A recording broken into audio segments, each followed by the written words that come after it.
In continuation with Dr. Kulshrestha's question, salvation or liberation or realization is something coming out of yogic practices which cannot be expressed. Who has liberated, like a living liberated person? Will it be possible for the West with their modern equipments to validate this or quantify this? See, I don't know, and I don't know how far the correlation. What you have are two realms. There is the inner realm of consciousness and spirituality, and there is the outer realm which is measurable of matter. Now, what they are measuring is a correlate.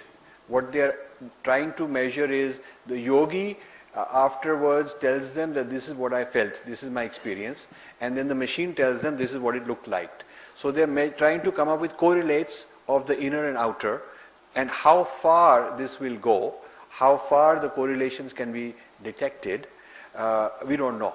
And can they just keep going until very high states and ultimate states, or is it only going to happen till a certain level? Certainly you can tell whether a person is sleeping or awake through machines. Okay. So we know that at some level of consciousness, what your state of consciousness is, they can even measure when somebody is very angry and very, whatever, you can look at it, you tell. Now, how far can we go? How high a level of consciousness and clarity and stillness and non-dual consciousness can produce a correlate? We do not really know.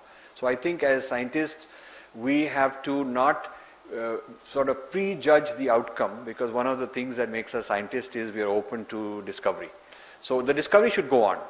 However long it will take us, till whatever step it will take us, we should be doing it.